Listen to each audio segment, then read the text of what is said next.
Сошиалын сонир хачнаас дуулгадаг viral нэвтрүүлгийн маань энэ удаагийн дугаар эхлэхэд бэлэн боллоо. За өнөөдөр бид уламжлалт ясаараа сошиалд сонирхолтой байгаа. За viral болж байгаа мэдээллүүдийг сарчлан үзэгчдэд хүрэхээр бэлдсэн байгаа. Тэгээ манай нэвтрүүлгийн ураа бол сошиал соёлтой байцгаая гэсэн урааг төвшүүлж за үзэгчдэд бас сошиалд эерэг мэдээллийг түгээгээсэй гэсэн үндсэн зорилготойгоор бас нэвтрүүлэг маань эхэлсэн байгаа гэдгийг дуулгах хатаатай.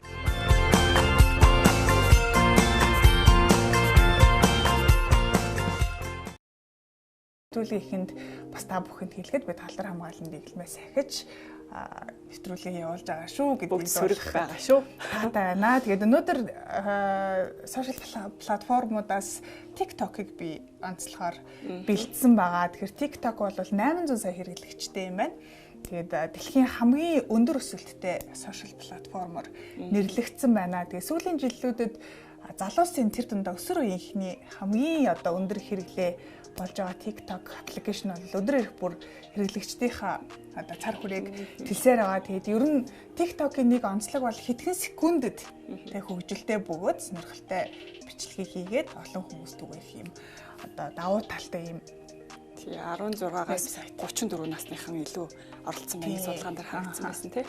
Тэгээ шинэлэг өнгө IS-чиг хандлага тэгээ трендийг бас саргаар мэдрэгч хэрэглэгчид бол TikTok-д их байдаг. Тэгээ ер нь beauty талбай байх шиг байдаг тийм. Тэгээ ер нь бас одоо харж байхад ч өсвөр насны хүүхдүүд ер нь ингээл утасныхаа урд ингээл бүжиглж байгаа хүүхдүүд маш их болсон байлээ шүү дээ. Тэгэхээр маш олон сонирхолтой бас челленжүүдийг явуулдаг. Тэгээ сүүлийн үед ямар челленж TikTok дээр одоо хамгийн их газар авч байгаа талаар мэдээлэл бэлтгэсэн байгаа. Ингээд энэ мэдээллийг үзчихээд эргээд болцсон.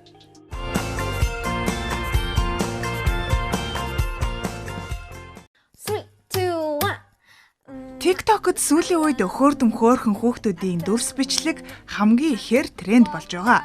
Шинэхэн залуу аав ээжүүд бяцхан сахиусан тэнгэрүүдээ загварлах уцлаж, эсвэл тэднийг бүжиглүүлж, дуулуулж байгаа челленжүүд зөндөө бий.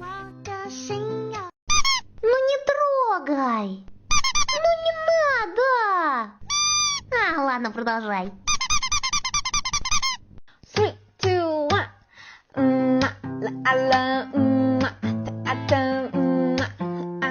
我的心哦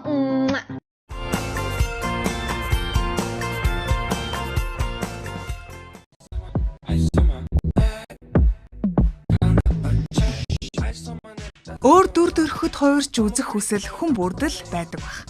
Танд ч бас тийм хүсэл байгаад түүнийгээ хэрхэн бодит болгох арга олохгүй байгаа бол энэ челленжид нэгдээрэй.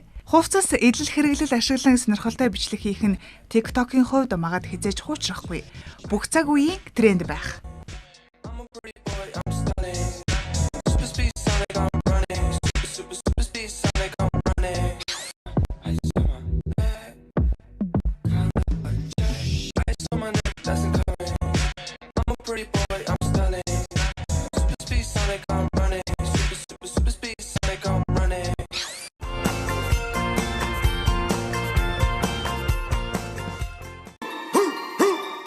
Бүжгийн эвсэлтэй хүмүүсийн бичлэгийг үзэх журамтай шүү. TikTok ч бүжгийн челленж ихтэй хэлэх үү. Бүжиг дуртай хөдөлгөөний эвсэлтэй бол оролдоод үзээрэй. Сонирхолтой дэглэлттэй бүтээлч бичлэгүүд үзэгчдэд хизээд таалагддаг шүү дээ.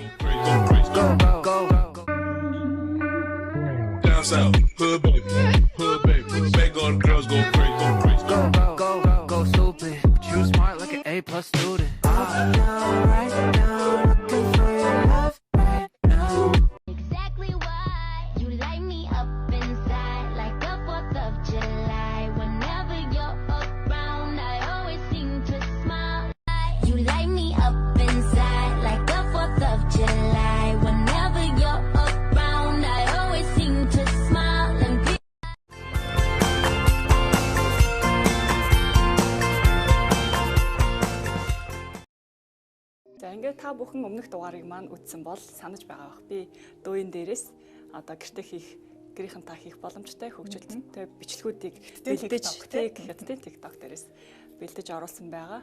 Энэ удаад ч мөн адил одоо 20 цэрийн үед эмэгтэйчүүд бид нар одоо бүхий л хоолны цэсний маань одоо тоо дуусчаад байгаа шүү дээ. Тэгэхээр одоо жангуун болчиход байгаа шүү дээ бид хэд чинь те.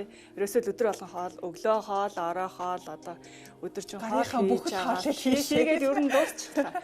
Тэгээ би одоо гэрийнхаа эзэгтэй нарт зориулаад одоо дууин дээр гэртээ хийх боломжтой, хялбархан одоо богино хугацаанд хийх боломжтой хоолны видеонуудыг олж бэлтгэсэн байгаа. Ингээд хэдүүлээ видео үзээд дагаад хийгээрэй. За бичлэгүүдээ үзээд өгөл.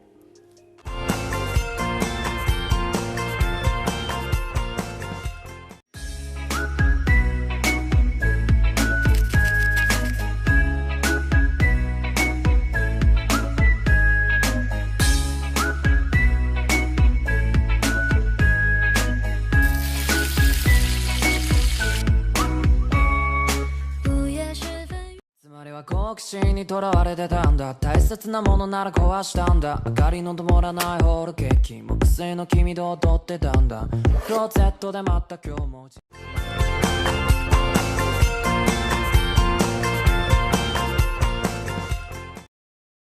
Баяр нэвтрүүлэг маань үргэлжлэн үзэх та бүхэнд хүрч байна. За ингээд өнөөдөр бидэнтэй сошиалын сонин сайхан эрг мэдээллийг хуваалцахаар зочид маань ирсэн байна. Жүжигчин найруулагч Эрдэнэ Бэлэг буюу би. За стратеги судлаач, төрийн удирдлагын докторант Цэцэн Бэлэг нар ирсэн байна. Сайн байцгаана уу? Шинэ оны мэд хүргэе. Шинэ гараад хамгийн ихний нэвтрүүлэг нь болж байгаа юу? За бараг л тэгж юм да. Тий. Бараг ихний нэвтрүүлгээс л өдөр гэрээсээ бараг анх гарч байгаа. За тэгээд манай нэвтрүүлэг эхлээ зочтой ураад бас хөгжилтэй нэг ганц хоёрхан асуулт асуудаг. Би тэрийг асууж ямаандаас эхлэе. За би эбигээс асууж байна. Ямар зүйл таных гэдг нь тодорхой мөртлөө танаас илүү хүмүүс хэрэгэлдэг бай. Танаас олон хүмүүс.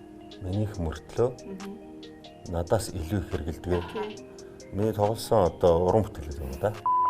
Үгүй байна. Төгсчин гэхдээ тий төгсчин. Юу нэг төгсөж байна. Тэр чи одоо миний л ажил мэргэжил би өөрөө л мэдээлэл хийсээр нэ хамгийн их одоо юу гэдэг үзэгч зориулдаг гэдэг утгаараа. Хариулт нь байгаа мó?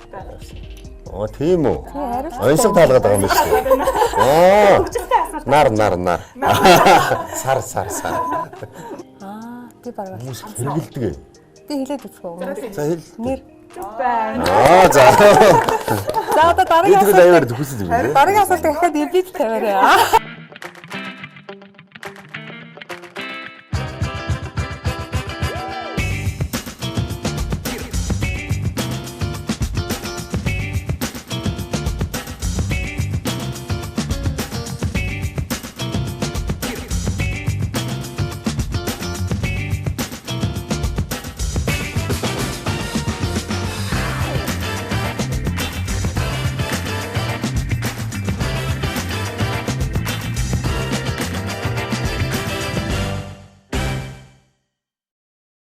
Акоя Мол болон Акоя Residence цогцлбор нь хан уулдүргийн 18 дугаар хорооны нутаг дэвсгэрт хотын Аз зэрэглэлийн бүсэд байрлах ба нийт 160 айлын үйлчлэгээтэй орон сууцны цогц төсөл юм. Байршил нь орчлон сургуулийн баруун талд, хобби сургуулийн хой талд байрших их хотын зүрхэнд сүндэрлэн босож буй бизнес зэрэглэлийн цогц төсөл юм. Акоя цогцлбороос хотын тэгцэг хүртэл 2.4 км, үндэсний цэцэрлэгт хүрээлэн хүртэл 500 м. Акоя цогцлбор.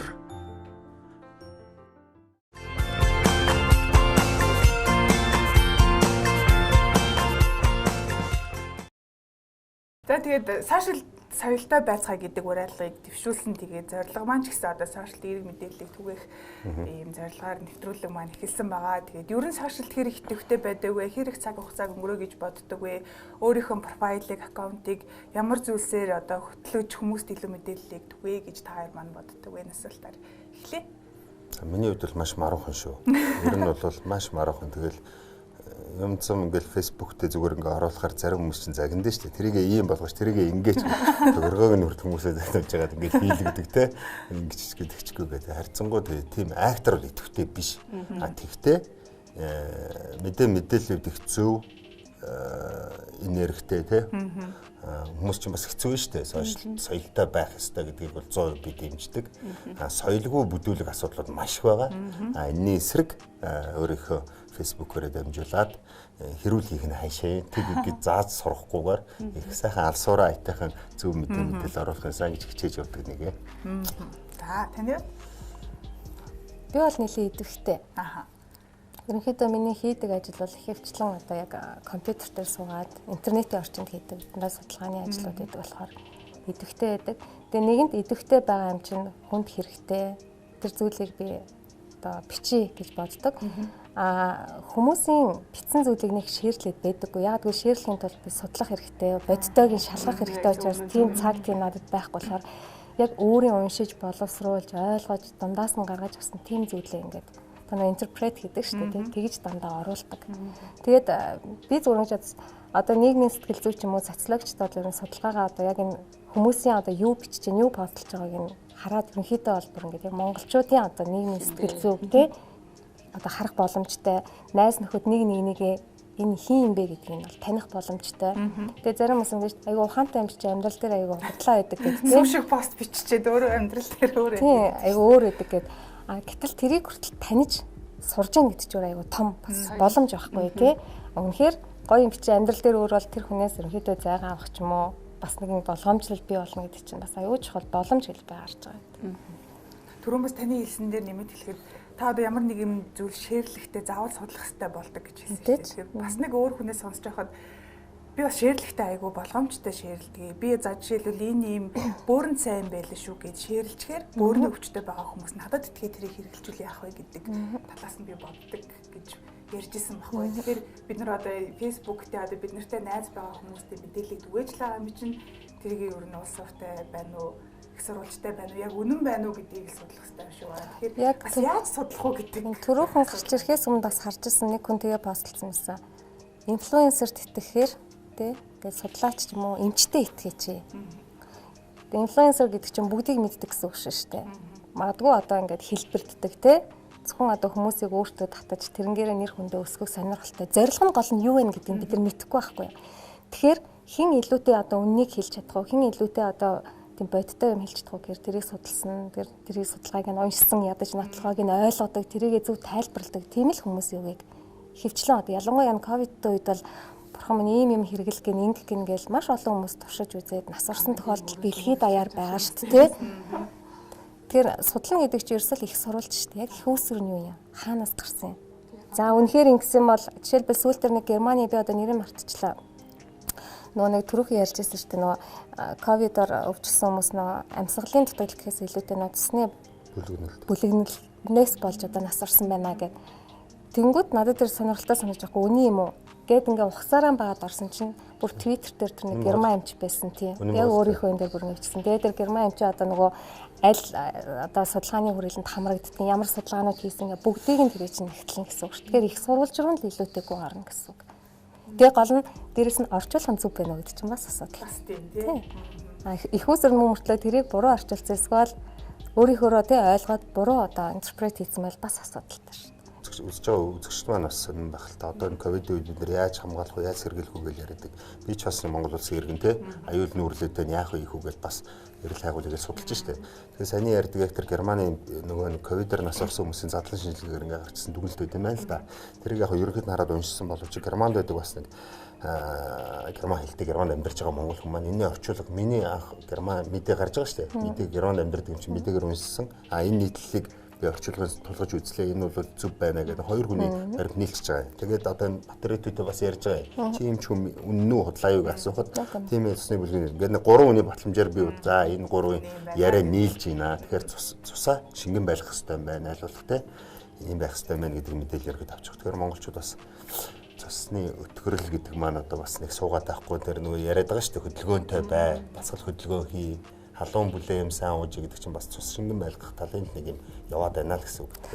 Энэ ярьлага сонсч битгай нэг ковидор мэрэгчсэн юм. Судалгаас өөр аргагүй болж байгаа байхгүй юм чинь.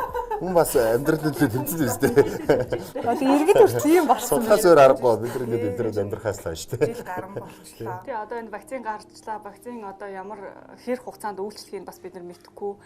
Жил болгонд хариулах юм уу? Тий одоо яах нь ерөөсөө ямар ч юу мэдээлэлгүй байгаа болохоор тийм. Одоо наад захаа бидний энэ зүүж байгаа эдгээр чинь бүрээс тасархаа болцсон байлээ. Тийм үү. Энийг зүгээр хоцрогчод байгаа юм. Амар гоё гоё. Энэ гэж бодож зүг. Өө даад маад зүгээр илгэний зүгээр. Тэрнээс гоё гарцсан байна. Тэр сошиалэр ч яваад байна. Судалж байгаа юм байна да ковид. Судалж байгаа. Би яг хөл хараны үеэр бас нэг авиацны хийсэн гээд одоо Facebook дээр тавьсан тийм пост нэг хүнд хүрсэн байлээ. Түүхэд байхдаа Монголын пианерын ордон гэж байлаа тий. Пианерын ордонд би ч одоо пианерт элсэж байлаа тий. Ерөнхийдөө тэр үед бас байсан 10 жил сурч байсан хүүхдүүдийг бүгдийг албан ёсоор одоо юу гэдэг дугуйлын сексэнд хамруулж байсан. Тэгээд би яг өөрийнхөө сонирхлоор пианерын ордны зургийн дугуйланд явдаг байсан. Зурх дуртай. Тэгээд том болоо зураач болно гэсэн хүсэл мөрөөдөлтэй хүүхд байсан. Тэгээд урлагийн дээд сургуульд шалгалт өгнө гэж явж хальтраад тэгээд кино драм шалгалт өгнө. Тэгээд жүжигчин болсон байхгүй юу? Тэрнээс ш миний мөрөөдөл, миний хүсэл мөрөөдөл бол зураач болно. Тэрэн дундаа дизайнер болно гэж сүлдээ бүр тэгж төсөөлдөг байсан. Яг тэр мөрөөдлийн маань энэ одоо хөл хориол олголоо л доо бас нэг тодорхой хэмжээний завтаа болсон дээрээ цаа сарандаа бариад суух тийм боломж олгосон. Тэгээд яг хүмүүс наваа бас жүжигчин кино хийдэг найруулагч гэсэн гэдгээр нь ерөнхийд нь гадралдаг болохоос биш. Яг ерөнхийдөө бас нэг сонирхуулъя гэдэг үднээс өөрийнхөө Facebook хуудасаар дамжуулаад бас нэг хэдэн зураг зураад оруулсан.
Гол мессеж нь болохоор зэрэг бас энэ бас хүмүүс гэр гэртээ бай гэл ингээл юм яваад штэ бас л үзээд штэ манайхан чинь бас хүмүүсийг гэртээ ингэж байгаараа тэгэж байгаараа гэд тэрэн дээр л бас далаад тусал нэмэр болох юм болов бүгдээрээ бас гэртээ те бас өөрийнхөө хүүхд насныхаа мөрөөлж юм жижигсэж юм ингээд юм нэгтгсэн жүү ойдгсон жүү те ямар л хобби вэ тэрийг гэртээ ингээд сууж байгаа зугаатай мөртлөө бүр өвдөлтөй өнгөрүүлээрээ тэгээд хамгийн түрүүнд хоёр хүүхдүүдийн зургийг зурж эхэлсэн. Тэгээд энэ бас хүмүүст гоё эерэг зүйл болох уу гэдэг үгнээс хүүхдүүдээс хэлсэн тийм л юм болсон. Манай цэцэн бэлгийн хувьд Facebook-ыг харж байхад нэг бол дуулцсан ч байж ах шиг нэг бол ингээд зөнж байж ах шиг бүр ингээд юм хийгээд байна. Яг одоо жоохон яг юу юм бэ? Хий юм бэ? Яг юм хийгээд байгаа юм бэ? Одоо эдиас зураг зурсан гэж штэ. Зураг зурчиж байх шиг гэдэг шиг тэ нөө хүн надад жоохон ингээ өгцөн тийм авиасан шүү дээ. Тэгээ тэрийгээ төвшөнд дуулаад байгаа байхгүй. Тэгэхээр сурч барьж ирсэн үгүй юу? Үгүй шүү дээ. Мэргэжлийн төвшөнд байсан гэж байна. Мэргэжлийн төвшөнд заа иччихлээ. Хөгжүүлж яваа юм шүү. Тий, угаасаа та нар жишээлбэл чөлөө цагаараа юу их дуртай? Тэрнтэй адилхан. Би дуулах дуртай. Бас нэг дуун шүлгийн бас 3 номтой шүү дээ. Тэгээд шүлгээ хичгтээ хөвчлэн нөгөө ингээд хүмүүст ухаарлал өгөх нэг багын л тийм байсан юм. Ухаарлал өгөх энийг уншаад хин нэг ингээд ухаарад ойлгочихоосаа гэх. Тэгээ нэг хадмууд зориулсан шүлэг гэдгийг одоо уншаад аюу олон хадмуудаас ухаарч